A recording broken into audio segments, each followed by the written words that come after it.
Welcome back. You're watching live from Paris on France 24. The headlines this hour. Israel and Hamas on the verge of war again. Israeli airstrikes kill 3 and wound 18. At least 7 Israelis injured as over 180 Hamas rockets fall on the south of the country. A major blow to hopes of liberalising Argentina's restrictive abortion laws. The Senate rejects the bill with just 7 votes making the difference. And France 24 meets 2 of the Syrian actors who are starring in a new European film about the migrant crisis. It's an effort to show the migrants and refugees fleeing war and hardship as people, not statistics.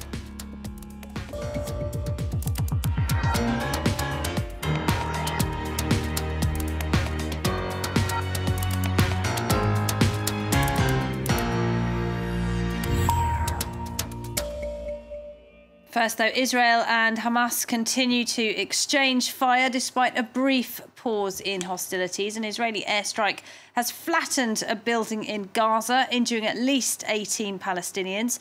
Meanwhile, another Hamas rocket fell near the major Israeli city of Beersheba in the south. Hamas has fired over 180 rockets into southern Israel in recent days. And Israeli airstrikes in response have killed 3 Palestinians, including a pregnant woman and her young child. The United Nations is warning of devastating consequences if tensions continue to escalate. For the very latest, we can go now to Jerusalem. Iris Makler is there for us. And Iris, there was something of a brief calm. It looks as though the violence is now flaring up again. Is that right? It is. Over the past 24 hours, in fact, not even 24 hours, it was past midnight, we saw the rockets come in from Hamas in Gaza to southern Israel. We saw Israeli retaliations all night long, the night lit up by the explosions. And then throughout the day, even though at one point during the day Hamas said, that's it, this round is over. After that, there was a rocket that went up to the city of Beersheba. That's 40 kilometres. It's the largest distance that we've seen a rocket go during this exchange. And I have to say, this does remind me of the period before the Gaza war in 2014. It's that same exchange. It's a large number of rockets coming across. It's increasing numbers of airstrikes. I'd say this is the most significant flare-up since that terrible war 4 years ago. And is that where we're headed then, Iris? Despite Egyptian efforts, UN efforts of getting a long-term ceasefire, is that where all this is headed? It's a question I can't really answer right now because it's not clear to me if what we're headed to is the end of this period of violence and it's a flare-up that marks the end, or if we're really standing at the start of an escalation to a war, perhaps that Groundhog Day feeling of these wars in the summer between Gaza and Israel. It comes at a strange time because there have been 2 weeks of intense negotiations. Israel and Hamas don't speak directly, so there are negotiations brokered by Egypt, supported by the United Nations. We heard a Hamas official telling Turkish media just 24 hours ago that that's it. The long-term ceasefire deal would be signed at the end of the month.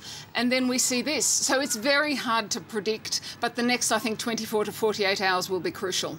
Iris, thanks very much indeed. Iris Makler there reporting from Jerusalem.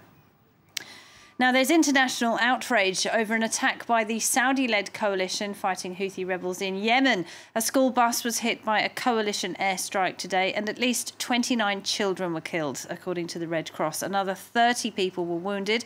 The bus was driving through a busy marketplace in the rebel-held Saada province. Saudi Arabia has called it a legitimate military action. Yenna Lee reports.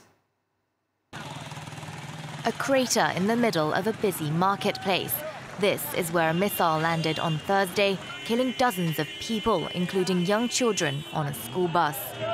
The strike happened in the middle of the market and it targeted a bus carrying children. Our shops were open and shoppers were walking around as usual.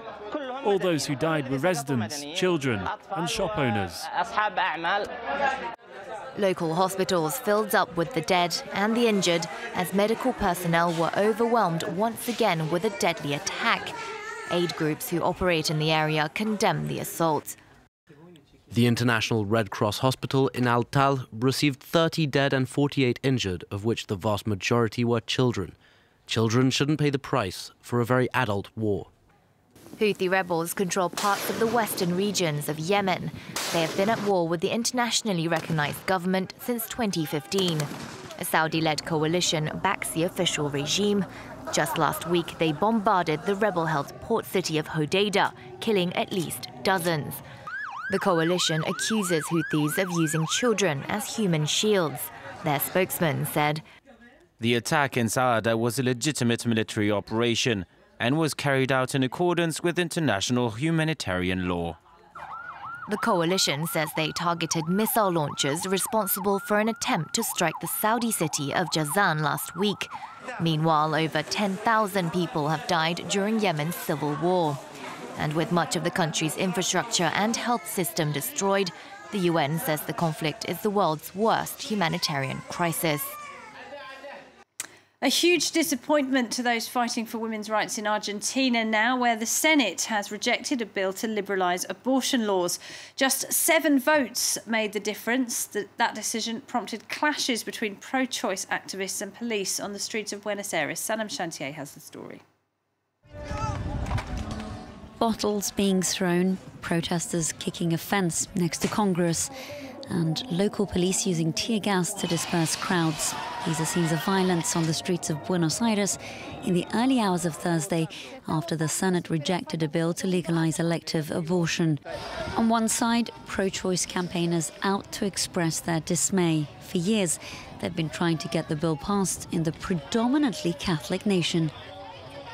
I'm very disappointed and very hurt to know that we are governed by people who do not understand what we want. On the other side, fireworks and shouts of joy erupting among anti-abortion activists. It's been proven that Argentina was, is and will be pro-life forever. We're here to defend life, to defend babies. The bill was passed in June by the lower house by the narrowest of margins, but was widely expected to fall short of the votes needed to pass in the Senate. Lawmakers must now wait 12 months to resubmit the legislation. Well, to talk a bit more about that, I'm joined by Sophie Tournon-Westfried. She's a lawyer and the Deputy President of the France Latin America Association. Thank you for being with us on France 24. So this campaign to get these restrictive abortion laws in Argentina liberalised has been going on for years now. Is this the end of the road for the campaign? No, it's surely not the end of the road. I would say it's the beginning of another road. But the mobilization of young people mostly is incredible, and this will not last. I think women are, how would I say, hard fighters, and they will never accept to be dominated as they have been up to now. There is a real, how would I say, they really reject from the very deep of their heart the machist domination in the Argentine society. And this law will pass today, tomorrow, but it will pass. There is no doubt about that. But it's not just men who are on the other side of the debate, is it? There are a lot of women in this very Catholic country who don't believe the abortion laws should be liberalised. And this has really showed, hasn't it, just how divided Argentina is. How do you get past that? What I would say is that there is, of course, the influence of the Church, of the Catholic Church in Argentina, but there's also the influence of the evangelist Church in Argentina for the moment, church which is very present in Brazil, for instance. So I wouldn't speak about a division in the society. I would just say that it's a different, they don't, in two parts of the country, they're not living at the same speed, I would say. It isn't the same in France, something like 30 years ago. And now the law is admitted by everybody, and it's not questioned anymore. It's part of the women's victory. And it's interesting to compare with the recent change to the law in Ireland, isn't it? Which, of course, is another deeply Catholic country. But in that debate, the Catholic Church stayed out of the campaign. Do you think that's what made the difference here? The Catholic Church was very much against this, and it put a lot of pressure on lawmakers, didn't it? Yes, of course, but I would say that it's difficult to compare with Ireland. You can compare as far as the fight of the women is concerned. But at that time, when the debate was going on in Ireland, the Catholic Church was going through a nightmare of a lot of accusations, and so the Church in Ireland was not in the position to ask and to pressure. This is not the case of the Argentine Church, and I would say that the Argentine Church is one of the most conservative in the country. It has been a big help during the dictatorship. It has always been on the side of repression, on the side of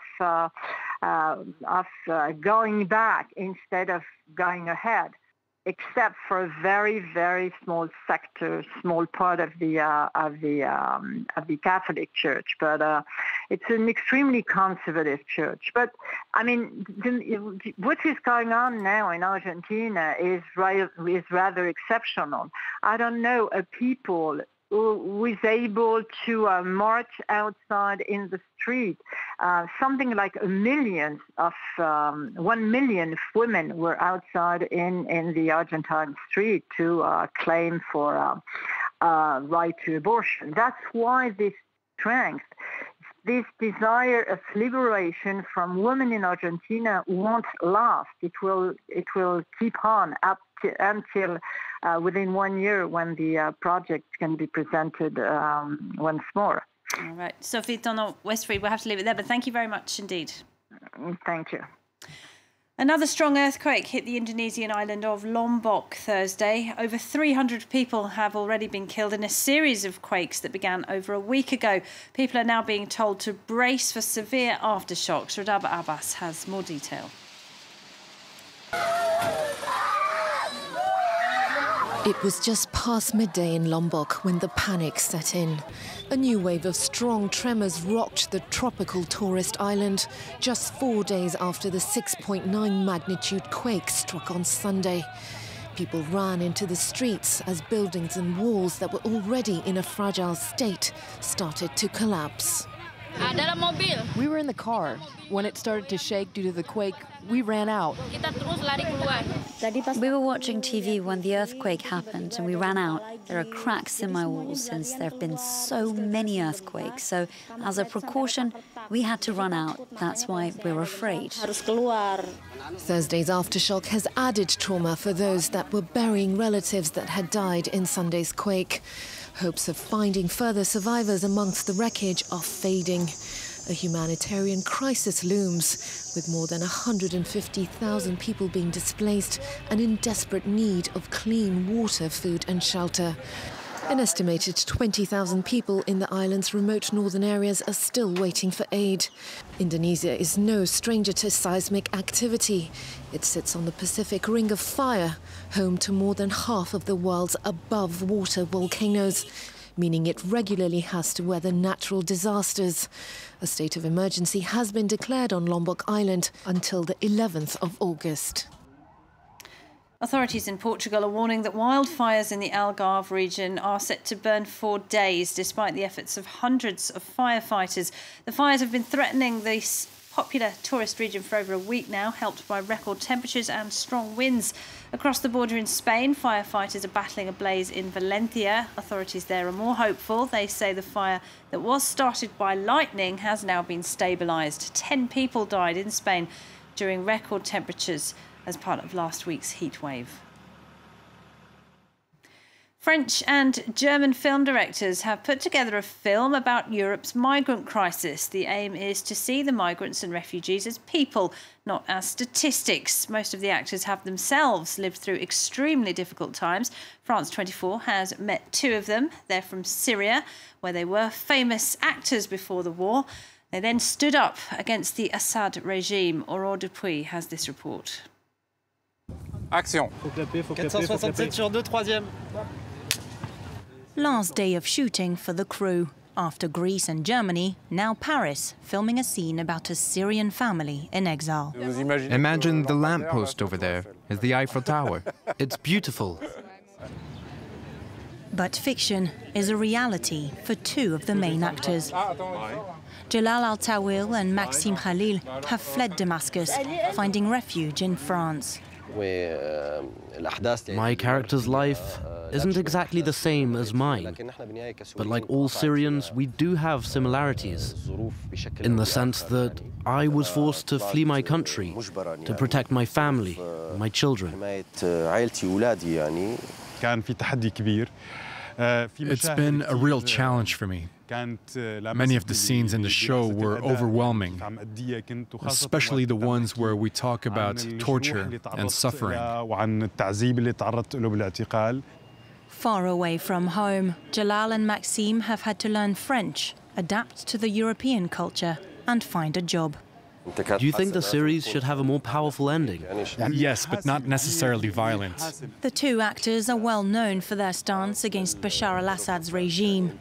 Maxime, considered one of the best actors in the Arab world. And Jalal, who was beaten up and thrown behind bars for taking part in opposition protests. After his release, he went into exile. You have to start from scratch. When you're home and you're considered a professional, when you've become a well-known actor, and suddenly here, you're nothing. Well, that's so hard. As the war rages on in Syria, Jalal and Maxime hope their work in Europe will humanize the refugee crisis. Now to a very timely debate that is taking place in Europe. Are people for or against changing the clocks for summertime? The European Commission has created an online questionnaire for EU citizens to give their opinions. One of the main drivers of the current arrangements has been energy savings, but as Alexander Orcott reports, that is no longer relevant. For or against EU summertime? The topic is once again dividing opinion among member states. On Twitter, the European Commission has called on citizens to give their opinions, and the clock is ticking as there are now fewer than 7 days for them to have their say.